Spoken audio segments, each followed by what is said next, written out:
Welcome back, friends, to another Timonspodcast. I'm your host, Timon, and this is my podcast, Cool Conversations with Cool Individuals, and I have a great conversation today, but first, let's get to some business, and that's Quiet River Massage and Revival, located in Syracuse, Indiana. Jasmine is an amazing massage therapist. You should check her out. Links are in the show notes below. She does 90, 60, 30-minute massages. If you are stressed, she can help you out. She can get rid of any knots, any tension. She does hot rocks as well as essential oils and many other things. She continues her learning and is really amazing. So check her out, Quiet River Massage and Revival, Quiet River Massage on Instagram. You definitely don't want to miss what she's doing. So cool. Today I had a great conversation with Adrian Sharp. We sat down and kind of went all over the place, but it was great. I loved picking his brain. He's a Goshen staple. If you've been in Goshen long, you probably have met him. He's very friendly, outgoing, and I loved just chatting with him. We talked, I think, 2019 pre-COVID, and I interviewed him then, and it was a good time then, and it was a great time now. So you guys will really enjoy this conversation. We get into some deep stuff, and then we kind of go all over the place, history, travel, you name it. We talked about it. So please enjoy my conversation with Adrian. Thanks.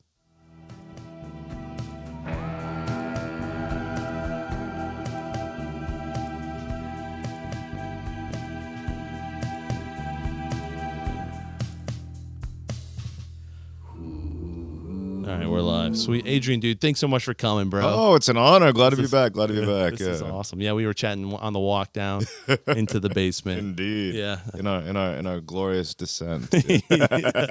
Well, we were talking about the last time. It was pre-COVID. I think so, yeah. We did it upstairs in my dining room, kitchen maybe area. Yeah. It was like 19, and I was drinking while we were doing that. So I've been drinking less these days. So Really? Yeah. yeah, I've like gotten in a lot better shape with things. So yeah. Was it from just the drinking? Yeah. So cutting that out, I went down like 20 pounds within probably 2 or 3 months, and it was. I got a little bit of a scare from the doctor, so They kind of cut that. yeah, I finally was able to listen. Also, just like the amount of money that you can sink into it. I was doing, you're doing it like day after day, every day. I was spending north of like $200 a week. Wow, which is wild. Yeah, and I mean. That's $1,000. I mean, it starts to add up pretty quickly. Well, when you think about it, if you go on a really nice vacay or something like that, you could do that for. I mean, right. You could be like palatial for like that amount of money if you didn't drink for a year, even if you only didn't drink for like 6 months or something. Right, you save all of that cash. Oh my goodness. Well, is it tough because like a lot of the community is around bars and stuff? Because and especially when you're out and about, any event that you go to, there's going to be alcohol. And it's just sort of like easy to be like, I'll just have one, and then one turns into some other friends show up, and then suddenly you're like, oh no, I'm like 4 or 5 deep, 6 deep. But I was doing like 6 a night for real. Really? Oh, wow. Yeah. And, which is easy because you start rolling on, and then it's. And are you still at Goshen Brew Co. Part-time or? Yeah, but I was never a beer person though. Okay. So, yeah, I was like gin. So yeah, gin is nice. Yeah, so I felt like Winston Churchill. Yeah. Do you like martinis and things like that? I would go gin simple. I mean, I would just do like gin and tonic or gin and soda because that's healthier. Yeah, doesn't have the sugar in it. Oh, I guess so. But it does have, unfortunately, it does have the alcohol though. But slows down everything. When I'm cutting back, I made it a point. I have a friend who's actually sort of like a sponsor for me on it. Just sort of like not accountability, but just sort of somebody who was able to go from being drunk every single day, a lot of the day, to completely abstaining for now over 18 months. Wow. And I didn't want to put the pressure on this person of saying like I really look up to you and like I want to use you as like what's the like word? A mentor? But I finally a role model or and I just finally decided that I was going to approach the person and say, hey, can you help me? And he was very much there for me. I've been kind of slipping around. It's been a bit of a journey, but it has been sort of going in a consistent direction. So. Well, any self-control too is you're flexing a muscle. Oh yeah. You know, like you don't drink for a month. Like that's a huge muscle when you drink every single day. Oh yes. And it's when you start drinking, you don't realize how much it becomes just a habit. Yeah, You know? Well, it's insidious. You know, they talk about like people like using I don't know, meth or something like that. Right. It's like they very quickly like there's all sorts of problems with this one. It's the day in day out. It's insidious, and it sneaks up on a person. You know? It's not like one of those big loud ones. It's like it'd be like a roguish kind of figure as opposed to some sort of barbarian smashing through. Busting the door down. Yeah, it doesn't do that. Or in the shadows and then assassinates you. Oh, it'd be like a vampire. You have to invite it in. Yeah. That thing, as opposed to like a werewolf that's just howling. I'm on heroin. Cocaine or something. No, it's very much, it's interesting, and the acceptance of it in society is really, really amazing. I think that when Prohibition came through, it really. I think that things were going in a good direction, and then making it just specifically illegal across the board by this just like.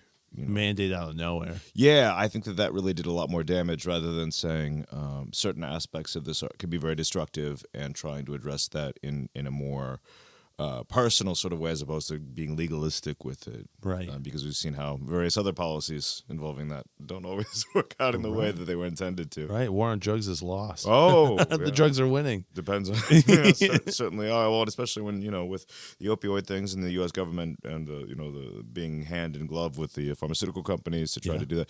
I learned that Florida is voting on marijuana legalization, which is wild because it was one of the epicenters of opioid. Right. Distribution with that. People would come in from Appalachia and these areas and go south. There's a book called American Pain that's really interesting about these two brothers who were just sort of like kingpins in South Florida. Wow. So it originally was just called dealing Vicodin. Yeah, it was the pill mills. So it was called the business. I believe originally was called South Florida Pain Clinic, and then it became American Pain Clinic. So American Pain is the name of the company or whatever. Wow. Yeah. Yeah, and people got hooked. I mean, it's nuts. I mean, it affects, it ripples in my community. I know people have died from just getting bad pills, but they started by first, getting a car accident, starting to do pain pills, and then the next thing you know, they're out of prescription, and then they want to keep chasing that high. It's like, Well, and I had a friend who was in a car wreck years ago, and he's like, it's made me into a junkie, and if he doesn't get it, he gets sick, and he gets all the problems with that, and sort of how I think. Honestly, I feel like a lot of the pharmaceutical companies kind of downplayed the importance of like physical therapy. Here's the solution. Yeah. The solution would be quick fix. Well, the real solution is you work through the problem, Sure. and some of it might be painful for a while, but then your body has the ability to do some crazy things. Well, the latest in that is with Ozempic and just how it's promising a shortcut. It's promising a shortcut to something that is very difficult, that being, physical fitness. Right. Or at the very least, changing weight loss. Eating patterns. Yeah. And Yeah, and it's saying you don't need to do that. And I've heard of a similar thing with people with hallucinogens, where they'll say that I took DMT. That's usually, it's such a cliche, but where they'll say, or ayahuasca, right? Or something. Right. Or even something as simple as, psilocybin, and they'll say, oh, well, this is really going to give you enlightenment. Yeah. At the most normal thing that I have seen is if it's going to change your life, I would expect to see lives changed. Mm-hmm. And what I typically see is somebody going on a fun roller coaster ride, and then they're the same skeezy pothead that they were before.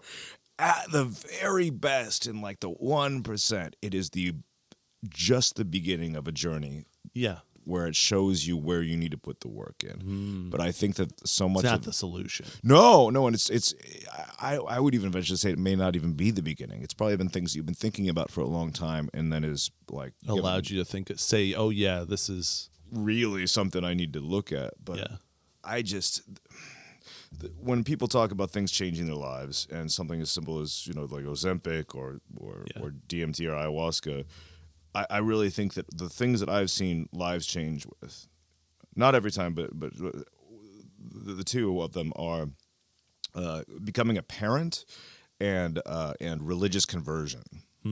Those are the two that I have seen people actually change. Like their life was going in one direction, and now suddenly it's going in Yeah. a different way. There have been people who became parents who became worse people. And Oh, yeah. Same with religious religious as well. where they became Yeah. absolutely, they were bad, and then they became absolutely insufferable. Right. But those are the That's so real. Yeah. and people have lost their religions and become insufferable. Right. Yes. Yeah. Those are the things that I've really seen where that is the beginning of a journey where it sticks in a way that I think that very few other things can in life. Yeah, I really resonate with that. Yeah. I've seen that both those things happen, and I've also seen people who said they did a religious conversion and they go to church for a day or 2 weeks, 3 weeks, and they drop it. But I've also seen how many people go to the gym on January 1st. Oh, right? The resolutions. Yeah, and so I think there's something to you have to stick to. It's hard work. Yes, it's hard work, and you're right with enlightenment. I have my thoughts on psilocybin and hallucinogenics, and I think you are being put into the spiritual world, even though the spiritual world's around us all the time. Or you're more Aware of it, open to. I don't think it's a portaling. I think it's like a veil is dropped. If that makes sense, or it's a lens to see it through. There's things that are going on around you and in your psyche or whatever. Yeah. But I've known some real doofuses that were really into magic mushrooms. Right. Well, I think when you walk into that area, if you don't have guidance and you're just, okay, now I'm in the spiritual realm, or at least I'm aware of it, and you're not guided into it because there's paths in there, outside just doing mushrooms. Yeah. But you do. I think there's stuff that can not be negative from that too. I think there's positive you can get from it and negative, but that's where, it's like it's not the key. You're just opening a door into a new world that you haven't been or have been in there, but you're not.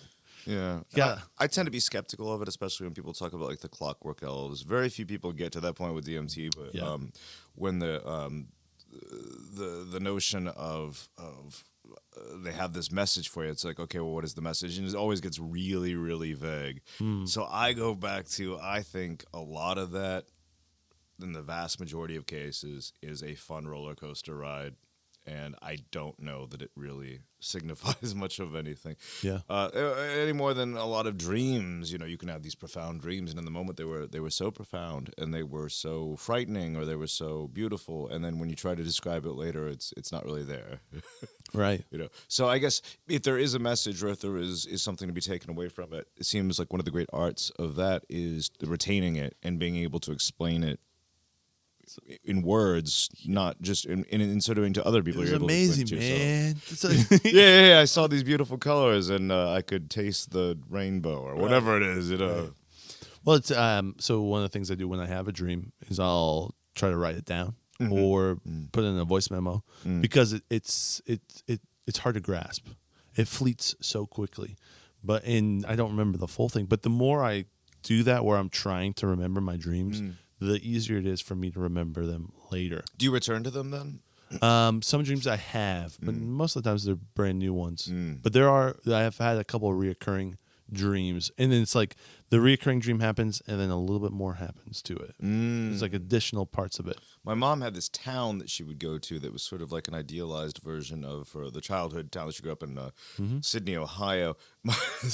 Mine is sort of a nightmare version of my high school. I didn't have that terrible of an experience. Some people have wonderful, some people have awful. I had exactly mediocre, high school experiences.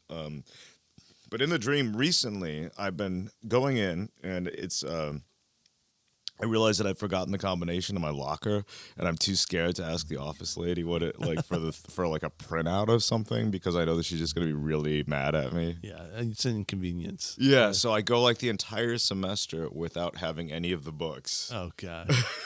And then I sit down and I take this test. It's like months of. It's very glossed over, but it's like months of time.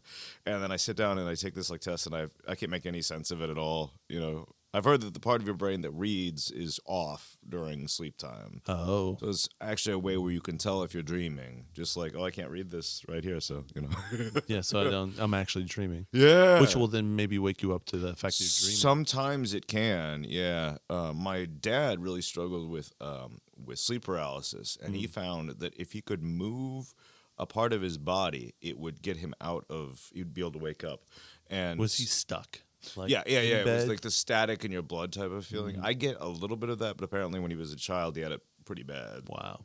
Yeah. So he would move his arm in a specific way and would be able to get out of it, and the shadow people would evaporate. Yeah. Shadow people, that's very common too. Oh yeah, that's across all cultures. They all have the. I don't know. I love this. I love where we're going. Yeah, no, sorry. I'm like, Fantastic. boom, boom, boom. No, I love this. This is exactly what I want to talk about. 100%. This is awesome. Yeah. So I wonder, like I think it's just it's sort of the brain firing in a certain way and trying to make faces out of shapes and try to make human forms out of just the tree outline that's being the shadow of that being on the wall or something, and then you're in this state already where you're kind of your brain is firing in all these crazy places, and so I think it's that. I don't think it's actual like entities Really? with like reason and agency. Some people do. I'm in that boat where I think. Yeah, you think it might be that? I have never experienced it. Yeah. So it's not something, but from stories I've heard of different people, this is the stuff that I like to hear because it's like just weird that people are experiencing, but no one talks about. Like everyone is having a similar shared experience. Not everyone, but people are. And so I think that there may be something to it, though I'm not 100% sure what it is. And I will say, conversations. This is a conversation I have with my wife. She's like, sometimes I see stuff, and I'm like, okay. And so we're talking about it, and she told me that before I go to bed, and I'm like, all right. So I look, I don't see anything, and then a month later, she's like, yeah, your headphones in the other room, they glow. Like this, they like glow. It's. Was it like the light on it? Yeah. Okay. I have like a gamer headset, and it's just like, and she's like, and that was making patterns. So I thought people were walking. So I think there is some of that stuff too. So I'm not throwing that out, but I do think that people.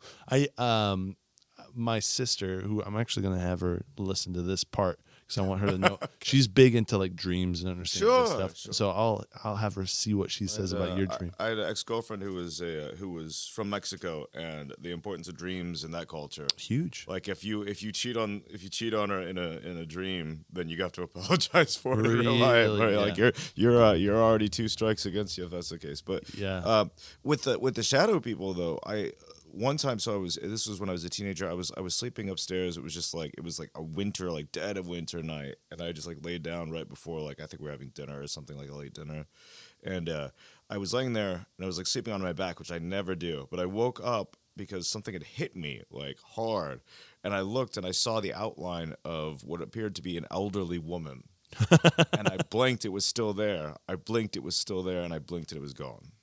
Wow. Yeah. That's kind of crazy. Yeah, but I don't know if it was just like maybe some sleep apnea where it was like the jolt of like maybe I was coughing or in my sleep or something that woke me up. But it was very real and very frightening at the time. Yeah. I probably would have been 15, 16. Yeah, especially the physical you got hit. Yeah. And we were always convinced that for some reason it was just the attic and just the basement of my childhood home were haunted. Yeah. So that was the attic one, and the basement one time it was the summertime. I would have been maybe in my late teens because I was working in a factory that summer, and so I was working second shift. So I'd come in at late at night and just sort of hang out down there. It was nice and cool too, but I could feel this this energy or whatever, and it kept feeling like it was getting close, like somebody was like right next to you. Yeah, when you like look over or whatever, and it spoke, and it sounded like 10 people whispering at once. Oh wow. But it was gibberish. Yeah. But it sounded like 10 people whispering at once is the best I could describe it. So there I was. So I got up.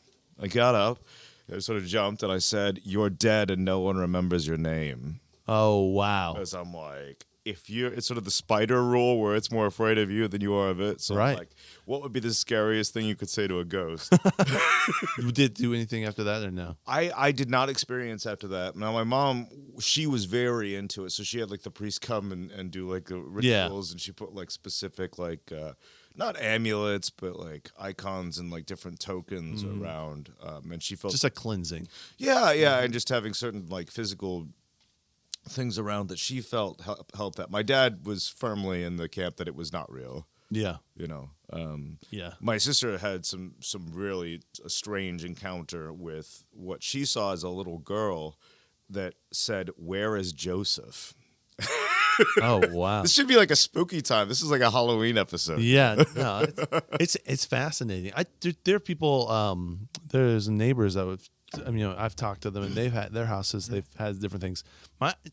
I've never experienced these things. So Really at all, nothing. not at like creepy feelings of stuff. And I think where I go, maybe there's just a presence around me of like peace, and chill. A lot of times, right? I'm envious of you.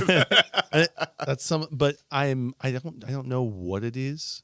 I don't think anyone does know what it is, but it's fun to hear about it and to like learn to like talk about it. Because and you came from probably a different background than I did, but the background I came from was very like puritanical, where the spiritual world is not even a thing, you know. Or if it is, it's entirely evil. Yeah. Okay.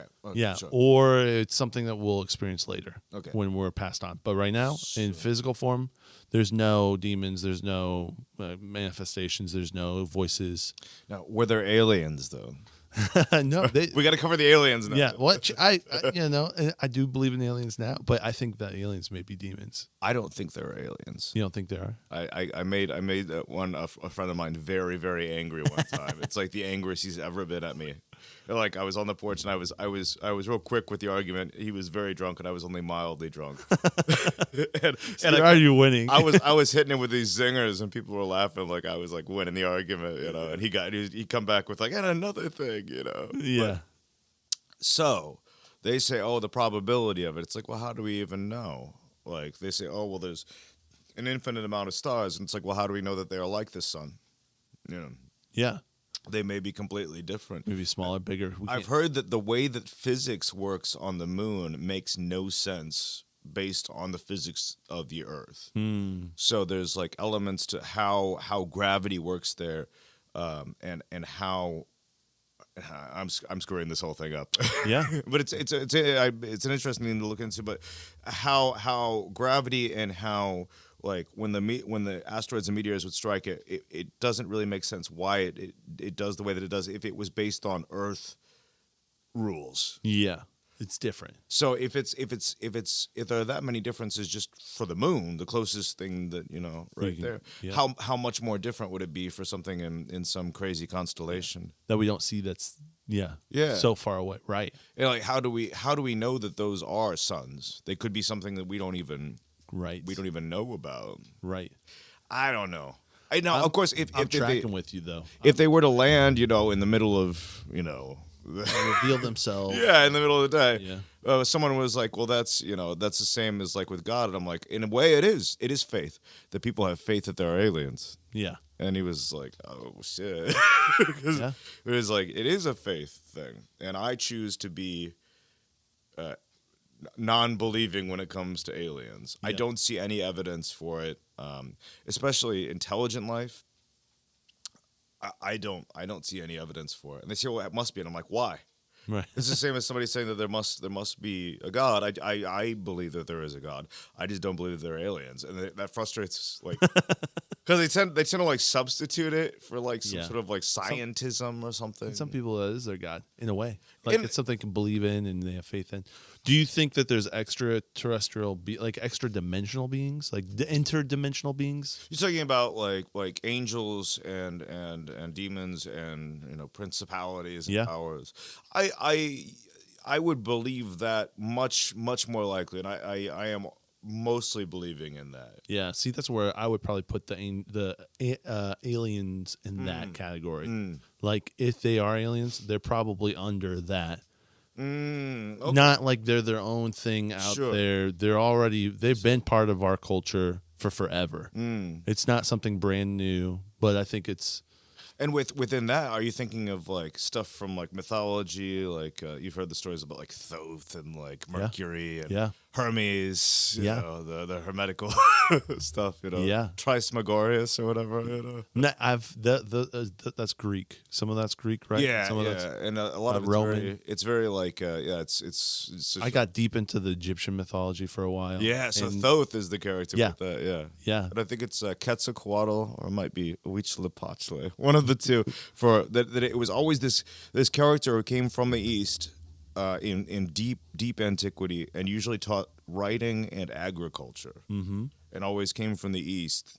So it's like there is this sort of human story, the same as with the shadow people or whatever, that there is something that has come in and has interfered in the thing around 5,000-6,000 years ago. right. That was this, and they would they in the stories they ask where are you from, and I'm from And the they were East. hunter-gatherer cultures, and then Yeah. all of a sudden they learn Yes. agriculture, and it's from this god. And it's several places on Earth at the same time. Yeah. That it was. I mean, you could say, well, the climate was right, but it had been right for a while. Right. And it had been right in other places where it did not happen. Right. So it's like, why did it happen here? And aren't they usually depicted as like fair-skinned? Maybe not. I remember in the South American they were The plumed serpent with well, I mean, you think about that with Hermes being associated with wings, but that was usually the speed of him. Yeah. And Thoth being I think it's the ibis. I mean, there are kind of bird associations with that, but I don't know how. Well, and I wonder if that goes to now I'm thinking of something different, but I'm tracking with we're going deep into this. But with the bird thing, I wonder if that's a little bit more of like that dragon-esque thing that you see in different cultures too, right? Where you see like the Egyptian the Chinese dragon. You see that in South America. The plumed serpent with that, yeah. Now, I think those are entities. I think dragons were real, but they're different than like the Dinosaurs or something like that. Yeah. Well, you think that it is a way of expressing it, sort of like the six-winged, many-eyed, and all that, where it's in the wheels within wheels with. Well, and they talk about serpent at the Garden of Eden, and I wonder if that serpent was similar to like a dragon. Oh, like what Marduk also in Babylonian mythology, slaying the chaos dragon. Mm-hmm. We are all over the place. We're going deep into this. Babylonian's really interesting too. Yeah, you get into some of that stuff. Well, and I knew you were aware of a lot of stuff because Brides of Neptune. Yeah. And that's stuff that you've at least like looked at and thought about. Sure, yeah. And so I'm like, this is gonna be fun to pick. And I'm really open to. And also, let me again kind of phrase this a bit. Yeah. Coming from the more puritanical worldview, the evangelical spirituality is something you get in afterlife. It's not something happening now. Okay. The idea of multiple different gods and entities all ruling, that's something that's been kind of new to me. And I think have you always been Eastern Orthodox? My mom converted when I was a teenager. So I joined her thing. So I would have been, it would have been 16 or 17 when I started going. So for a number of years now. More years than I would like to admit. 10 years you've been. Yeah, because I'm only 19. Right. Exactly. But that in that worldview, that is not something that's totally foreign. I don't want to say the wrong thing with that. That'd be a question for someone with a higher pay grade than me. There's verses in the Psalms about God stood in the council of the gods, and who is so great a God as our God. Divine council. Yes. Yeah. And you look at the Book of Enoch. I don't know if you've read any of that stuff. Yeah, and that's not really it's not canon, but it's not seen as nothing. It's seen as maybe a bit easy to misinterpret, so it's sort of like pushed aside, but it's not like some forbidden thing or something. Right. It's just seen as very complicated, and be cautious about thinking, I got it figured out, because these are very complicated things. Right. Don't base your whole faith on it. Don't base your whole world on it, like people do with Revelation or something. There was a big movement within that when they were during certain times when the canon was being formed, where they were saying they didn't want that in there because of the possibility of people doing all kinds of stuff with. Yeah. Which we see. Death cult's no big deal. Oh yeah, they were worried about that kind of thing, and Back then. certainly, and I mean to this day, there's people who just do wild stuff to try to justify it. It's funny how it always agrees with their own political views and their own. Yes. Yeah, it always lines up with the things that Well, it's like an oracle, and I mean, if you ask the oracle, you get the oracle's answer, which is probably about whatever you thought. Yeah. Yeah, it's interesting. Yeah, but so the going back to the kind of the worldview, just like when you take into effect that there's other cultures that have thought about different things, and I thought they're just dumb.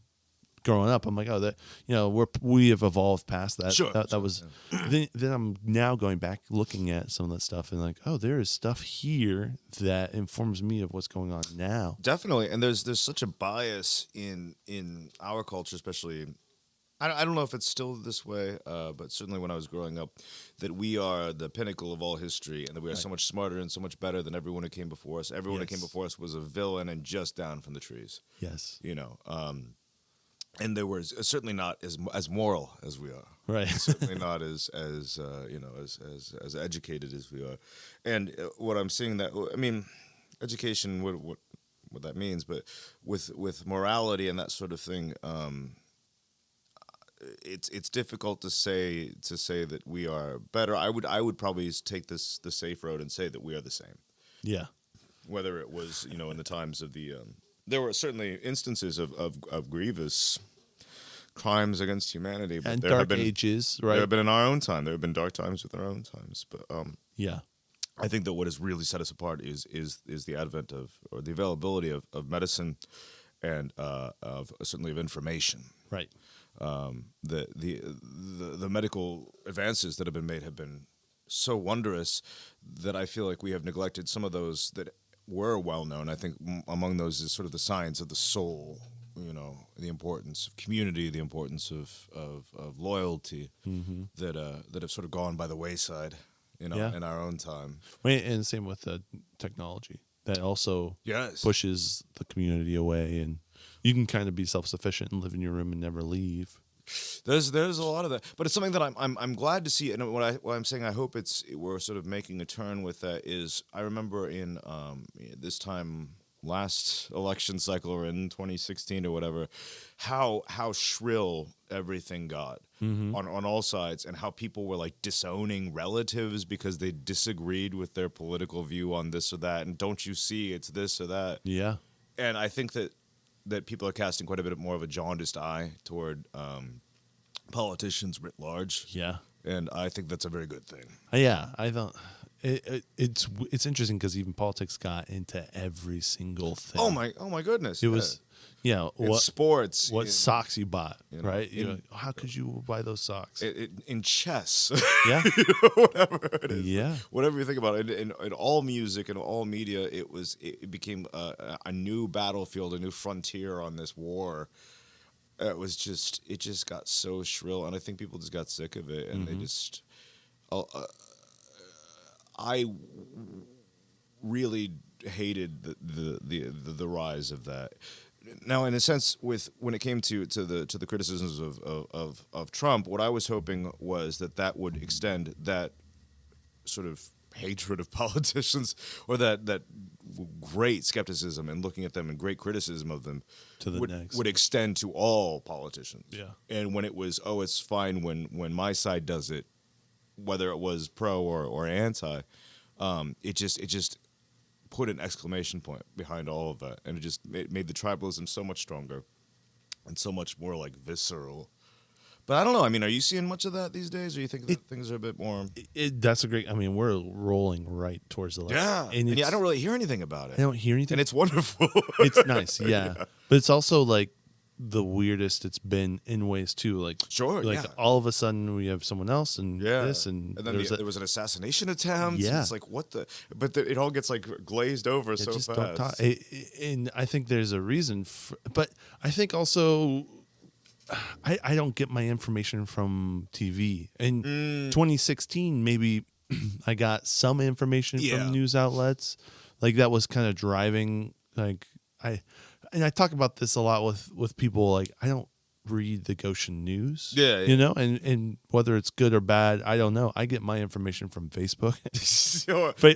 or social media in general, Yeah, Facebook community. Whatever pops up on the thing. Yeah, if I want to know, who's drinking and driving, I look at Ink-Free News. Yeah, right, and I see the mugshots, and I'll see and if I want to know what's happening in local politics, someone on like the Neighbors of Michiana is probably griping and saying stuff or whatnot, and I get information like when there was storms. I just looked at the Goshen storms, and there was a meteorologist talking about it. Yeah. So like I can get a lot of that information out without having to turn on a screen. Yeah. And I don't. you got the screen, I got mini screen, the mini screen, but I can kind of listen to a couple different sources to understand what's going on. Well, yeah, when Trump got shot, it was my mom texted me, and I was like, "What?"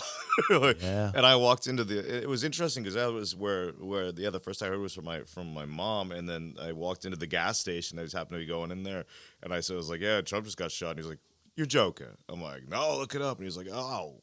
And it was kind of everyone for a second were like, whoa. Well, and in Goshen too, that day was the day I didn't realize, but it was the day of the air Freedom show. Fest. Yeah, and I saw this plane coming over, like, and then it like broke the sound barrier. Yeah, and I'm like, oh shit, they got like Biden up in Air Force One, like because they're going crazy. Yeah, because they're like getting him safe, or whatever, because they don't know how deep this thing goes. Yeah.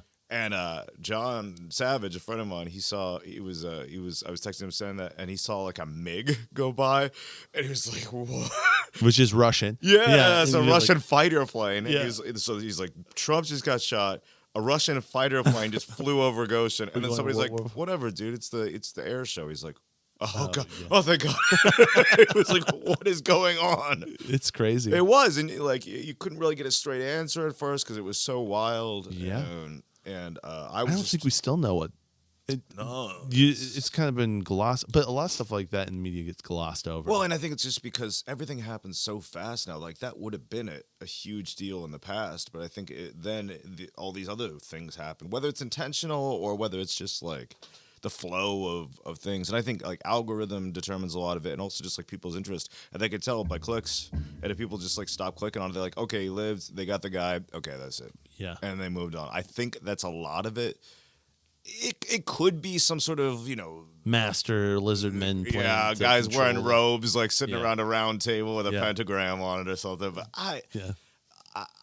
that's putting a lot of faith in the intelligence of a small of the people who are running the media in the United States. I don't think they're very smart. I think they're all just very greedy. Yeah, and they're just doing whatever is best for them. Yeah, I would say so. And whoever's paying them is getting good coverage. Sponsored by Pfizer or something like that. Right. Yeah, and I think do you think people are breaking the kind of grasp that they had on media, where they would just kind of go to it for whatever? So I think it's certainly changing.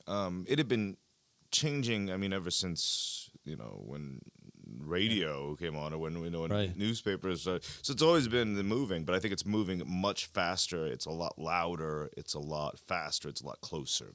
Yeah, and I think that a lot of the 2020 things, well, part of it obviously was the plague and everything, but it was also the how fast and readily available information was, and seeing people like spiraling in real time. I think a lot of those like Karen meltdown videos, like watching it now, it's kind of gross. Yeah. Where it's like, this is someone actively having like a mental breakdown in public, and we're like pointing and laughing at them. Right. Like, or there's people encouraging it. Yeah. Or there's like, yeah.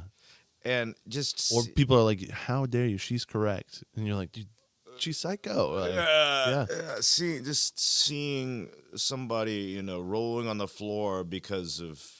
that they ran out of the underpants they wanted to buy. Or something. There was something like that. There were things like that. And just, you're bird watching. How dare you? Do you remember that video? Yeah. Just screaming. But then they would try to politicize that somehow, or it was just two people at their wits' end who may have been mentally ill anyway, enough that they're like videoing. Right. Like usually if I have a talk with somebody or whatever, I'm not, my immediate response isn't just to get the phone out and start talking. They feel so powerful. I guess. I don't know. Yeah. I mean, silly people do silly things. It's a kid thing. I was talking to a lady today, and she was saying when she was a young kid, her grandpa was the mayor of Goshen in the 60s. So Okay. she was super young. And anytime anyone would wrong her, she'd be like, my grandpa's going to put you in jail. He's the mayor of Goshen.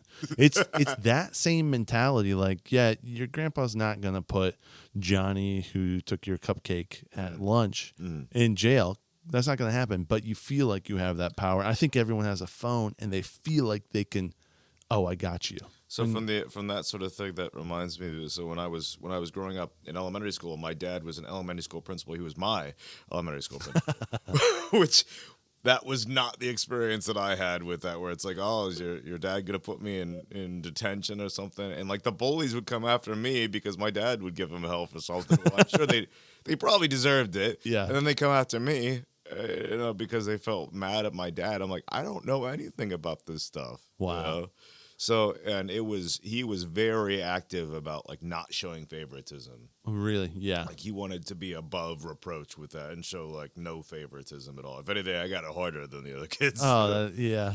So it wouldn't. Yeah, just it's interesting how people like who Or in power. grow up in the shadow of someone. Not that I mean, once I was out of school and everything, it was kind of like, whatever. But at that time, that was my world, and it was sort of like being in the shadow of another person. It was like being the child of like a celebrity. Yeah, because your dad's the principal, right? Yeah, like your dad's, I don't know, John Lennon or Jeff Goldblum or something. That would be such a weird life to be like the son of like, I don't know, just like some celebrity, like I don't know, Malcolm X. I don't know, because that's the first celebrity I can think of now. But well, he's the number one celebrity. I agree. He's number one. But to be like the son of like. Yeah, of like. But then you see the ups and downs and the realness of the humanity of them. Yeah, or like if you were like Bill Cosby's son, and that was like super cool until it was not, and then you had nothing to do with any of it. Yeah, and you're like, oh no. Yeah, it just depends. Because I could imagine them riding the coattails until it goes bad and then disowning. You see that sometimes. You're like, okay, well, you're just. What is it? Victory as 100 fathers and failure as an orphan. Really? Yeah. So that would be suddenly you're like, oh yeah, I was adopted. Yeah. Like, oh yeah.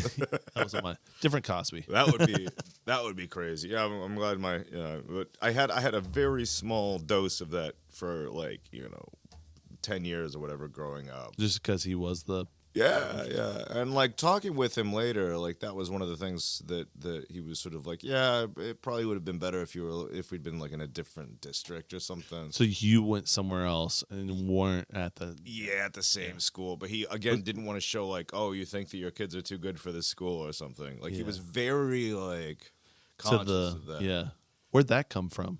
Do you know? I mean, it was just a desire to not appear to be prideful, right? And he was very big into like, he's always been a very humble person, very I'm sure you'd love to hear that, right? He's the most humble man I know, much humbler than anyone else, right? But he was very very frugal as well. He got that from his family. Yeah. Not wanting to spend money, and if someone took him out to like dinner, he would insist on getting the cheapest thing on the menu. Yeah. If he had to. If he had. Only drink water, Yeah. Just live the most. Yeah, like in good. public. In public, he would never. Yeah, he wouldn't get like anything, like even like a Coke or something. He would always just get. Was he from Goshen? He was born in Goshen, yeah, but he grew up in. He was born in Goshen, but he grew up in Syracuse. Okay. And interesting. Yeah, he's one of the first classes for Wawasee High School. Wow. So, the Warriors, yeah. Syracuse is a weird. It is thing as well. I think it was wealthier in his day. Really, yeah. There's a huge disparity. It's 100%, and the school does well because it's based on taxes, and the people who have their summer, their lake houses, they pay taxes on the property, so it's funded by property taxes. So they actually have quite a bit of funding. It's a very decent school. Yeah. And most of those people aren't going to be. They don't have kids around. Right. They're not growing. They're not raising them there. Not there. No. I mean, even if they are of the age to have them, they're probably in some private school in Chicago or something. Right. Yeah. But yeah. So during the Depression, my grandfather's father his name was Adrian Sharp, and he was like a hustler with stuff. Like he had all kinds of things going. He had like a bowling alley. He was a constable. Wow. He had a. He was like part owner of a dance club. I don't think it's what became the Tippy Ballroom later. Yeah. It may have been, but it was like a precursor of that. But my grandfather's first job, my grandfather was born in 1919. His first job was serving beer illicitly at the dance hall. No way. Yeah. That's awesome. So, and my great grandfather had been a constable, so he was like with law enforcement, like he was. So yeah, they're cool. He Well, made sure those areas had like gangsters always coming down and like chilling and like Barbie and he saw like Louis Armstrong played at the club. Wow. There were some other like big names. That was the one I remember. Apparently he was like not quite at the level yet because people didn't know who he was. Oh yeah. So it was like they apparently didn't sell very well that night. Maybe it rained, I don't know, but Louis Armstrong did not sell well that night. But that's nuts. Yeah, it was before he became big and huge. Yeah. That's crazy. That's some deep history of this. And this area is changing so fast too. Well, it's always been kind of in flux. When the Mennonites came, it was a change from the old, the sort of the settlers originally were from, like upstate New York and New England. I saw that the Goo Is Love Church is finally closed. Where's that at? The one on Main that says Goo Is Love. Yeah, by Plymouth. Yeah, and that was a Congregationalist church. So that was like that congregation or that group, that religion would have been one of the first in the area before the Mennonites came. Really? I think that it was that and like the Catholic Church because there had been some German Catholics that came. Wow. And then the Mennonites came and they just overran. They did. And then that would have been, a century and a half later, it was other groups, Yeah. It's always been kind of waves following waves. Yeah. Well, it shows that there's prosperity in the area and has been for a long time. Right. If it was not desirable, it would be, Well, I think I went to a thing that even the Native Americans would say that this place, they didn't have to grow anything. They called it. There was the rice that would grow on the river, wild river rice. So they would just come and harvest, and then they were nomadic. But they'd come back to this area and just harvest and eat. They didn't have to grow anything. They didn't have to plant anything. They didn't have to cultivate anything because it was so bountiful. Yeah, it was very. There was a lot of swamp area around here, but yeah. I don't know. It would be that would be something that I would want to do when people like talk about like time travel or whatever. I don't know if I'd want to go and see what it was like, 200 years ago, 250 years ago, when the natives were here. If they were here, I don't know that there was very much of a permanent presence. I'd go back to when Thoth came. I would go 100 years from tonight, really, into the future, just to see how it was different from today. So 100 years from this day forward. Yeah, 21, 24. It's probably exponentially just nuts. I don't know. It would go in a direction that we couldn't possibly anticipate. Yeah. Because you think about it, if someone were to do the same thing, but from 1924, so they would see electronics, they would see, cars, they would be able to make sense of that. The evolution of it. Yeah, the lights. I think that the availability of knowledge, though, with the phones would be remarkable to them. Yeah. Do you think that they would think it would be like gods or spirits or? It depends on the person you were talking to. I guess that's true. And that's probably true of any age. If we went into there and saw the things, maybe it completely disintegrates and becomes, sort of a wasteland type of thing. I don't know. I think that it will go in a direction we could not possibly anticipate. Yeah. Because if you'd asked one of them from, 1924, so, like talking about like Nazis and Hitler, they would have no idea what you're talking about. Right. Because old Adolf was just a failed art student at that point, So there would be no thing about that, and they'd talk about the Germans. They'd remember from World War I. It'd be like, wait, there was a second one. Yeah, they'd blow their minds. Yeah, and now they're our best friends. I was there last October in Germany. Yeah, I'll tell the joke is I had no idea that an entire nation could have autism. But no, it was wonderful. It's very. It was actually a lot more. The landscape was similar. So we were in Munich, going north on the train to Berlin, and it could have passed for Elkhart County. Really, it was interesting.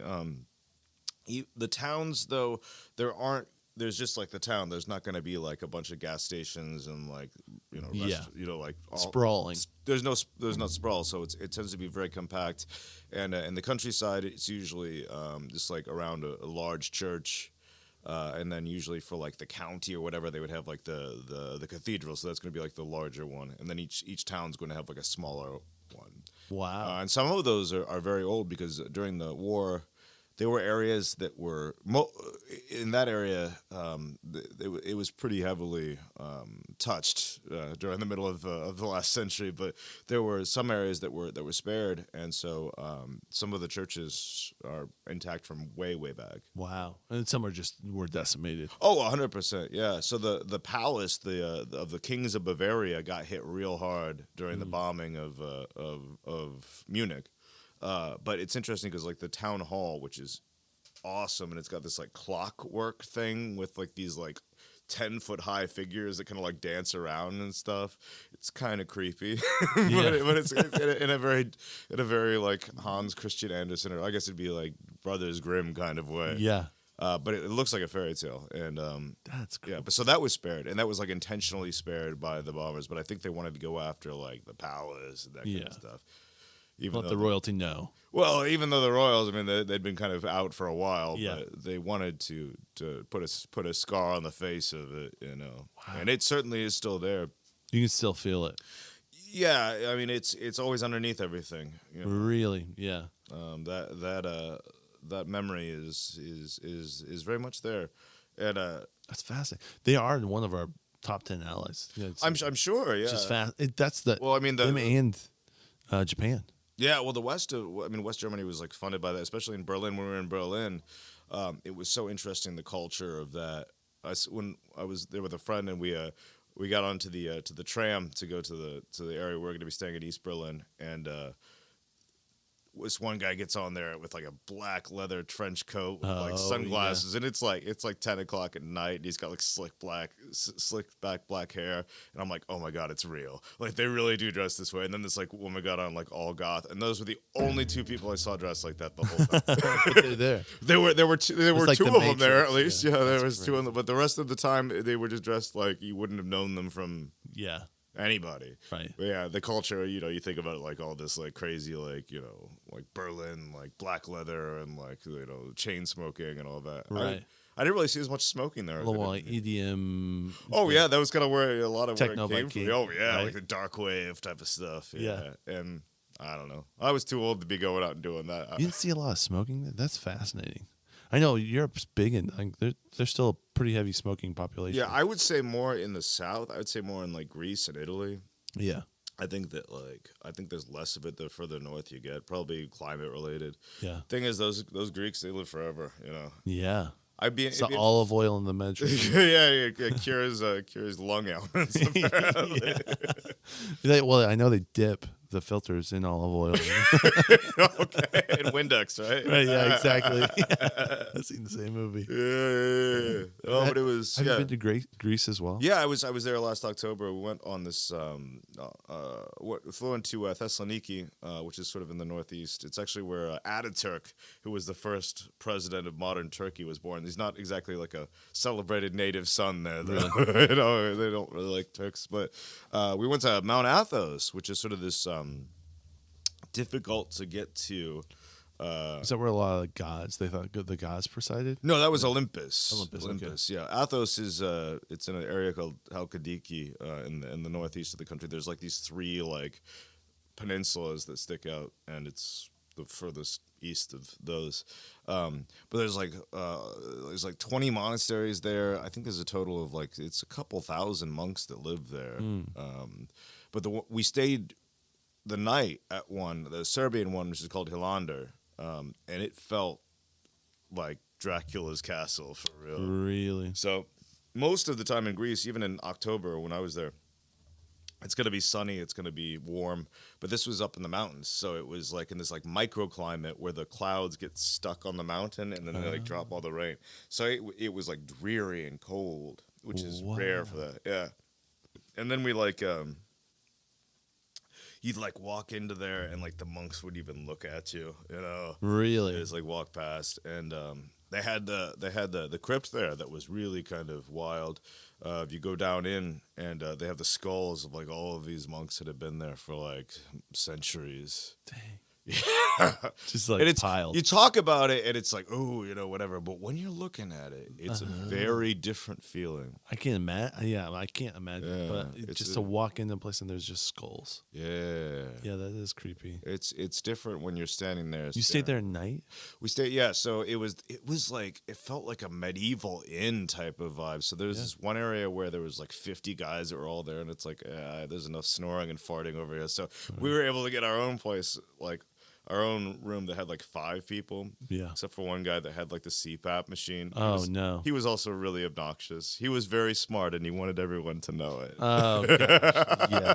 Were they all tourists? Most of them? Yeah. It was the tour guide is based out of Belgrade area in Serbia, but the company is based, I think, out of Chicago.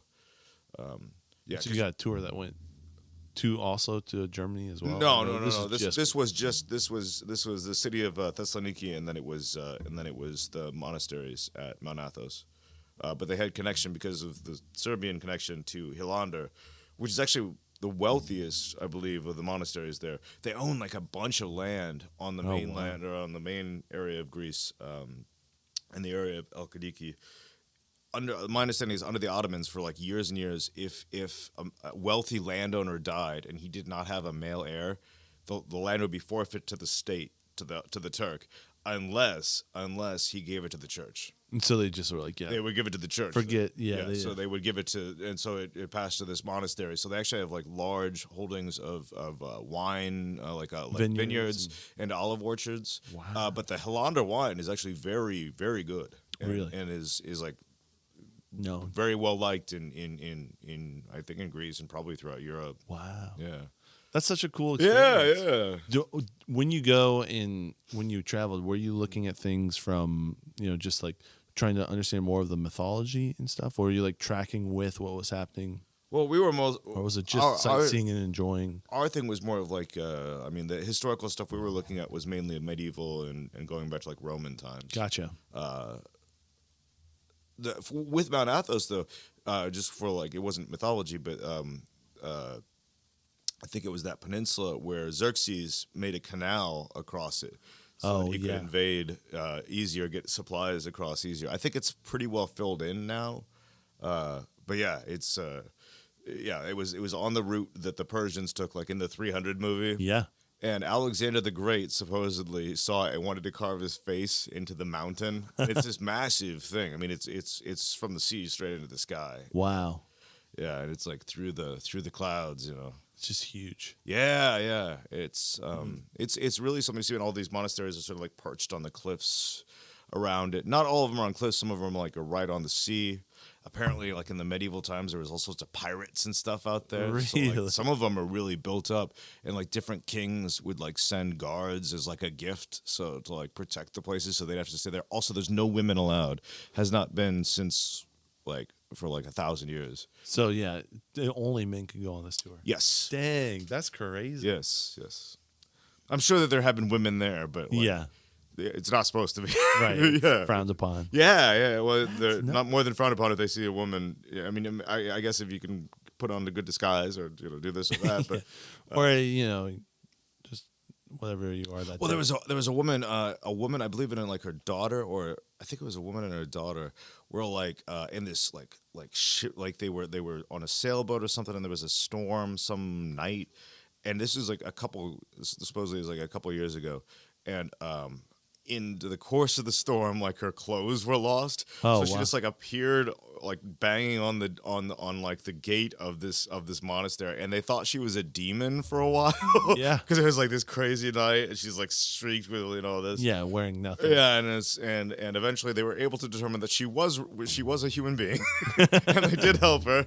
But yeah, women are not supposed to be there. That's nuts. Yeah, but they took a little while to be like, "Are you human?" Yeah. I don't know what they did to make it prove it. But right, they put a scale and she sat on it. And she floated, had right? A feather or something. Exactly.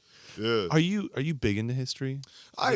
Yeah, sort of. I guess. I mean, I like good stories, and there's a lot of interest. There's a lot. Is it kind of the medieval times that are really fascinating to you, or are you kind of like hop around until you find? Oh, I don't know. I mean, it just depends. I listen to a lot of stuff just while I'm during the day, while I'm just going about my day, working or whatever.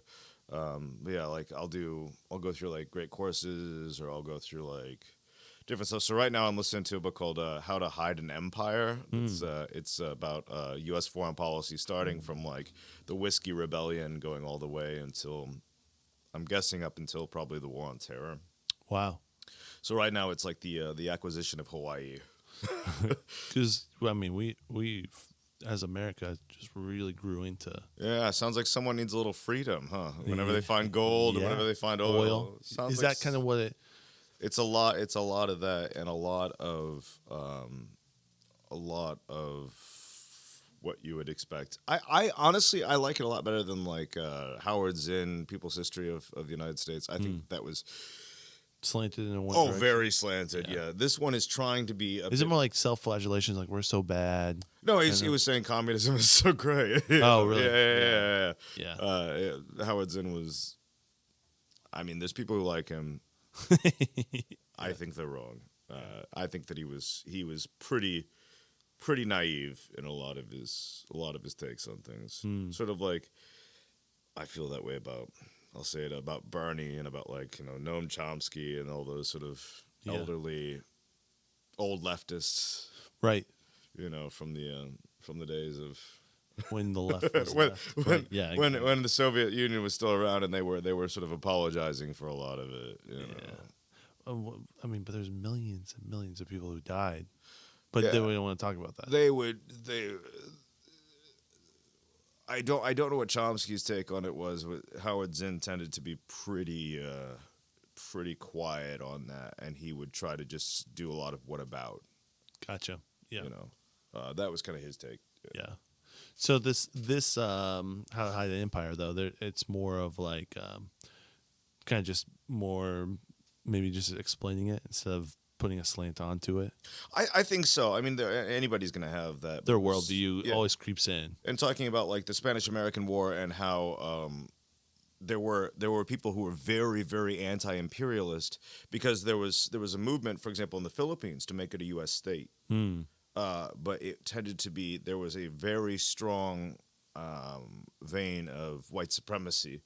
And so the fact that there would have been a huge population of where the native population was very strong, very entrenched, and was very much not white and very much not Protestant. They were very Catholic there, for example. So they didn't. Same as with Puerto Rico. That was a big fear, is that you would have an influx of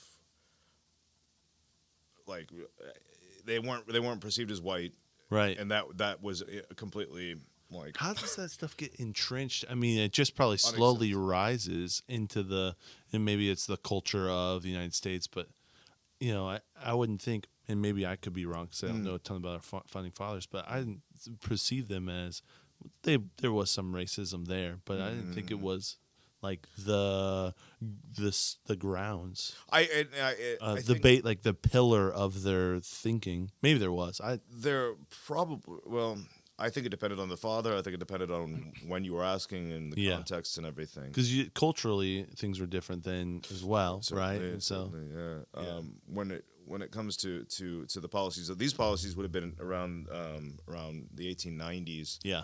And they were saying, let's just literally demolish every single Native American, right? And the Great War of and take up it was Rudyard Kipling, Take Up the White Man's Burden, which was at that time thinking that it was the duty of sort of the West or whatever to civilize the world. Yeah.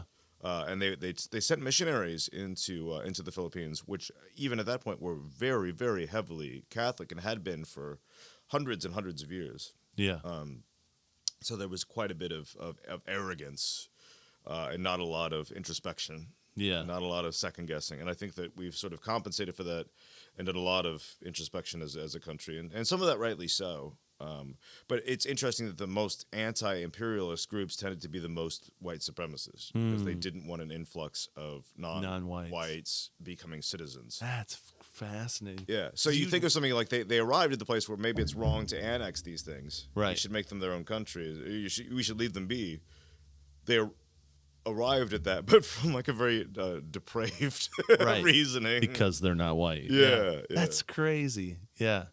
But you would think that if there was a place that wanted freedom, if you came from that standpoint, you'd be like, yeah. But I don't, the way we do freedom, like you said, is if there's gold or if there's oil or if, there's minerals that we're seeing that right now. There's going to be trillions of minerals in one section of the area that we're funding massively right now. And so it's like, it's fascinating. It's very fascinating that things have not changed and we're still kind of rolling down the same path. Sure, and they'll justify it by other means. Yeah. So they'll change their clothes. They'll put on some makeup, but it's the same person. Change their profile pictures. But it's they'll be on with the current thing, but it's the same mentality. I mean, it'll be using different words. It goes back to what we first started about. Like, people don't change. Oh yeah, just do this thing and we'll change. Or if we just do this thing, we'll change. No, it comes from becoming a parent or having a religious. Well, and I think that if we just get this person elected, or if we just pass this law, or if we just have these protests or something, that it's going to make a difference, and that can be the beginning of a change. But at best it's the beginning. At worst, I think it's people thinking it's the end. Yeah, that they've done their part, and then it's over. So it's wild. Indeed. Yeah, this is we can wrap it up for sure. Yeah. Adrian, this was not what I was expecting, but this was so much fun. Oh, great! Just to get through and think through these things and talk with you. I mean, you've got such a unique perspective on a lot of different things, and I love how it all it's everywhere, but it's like all one at one time too.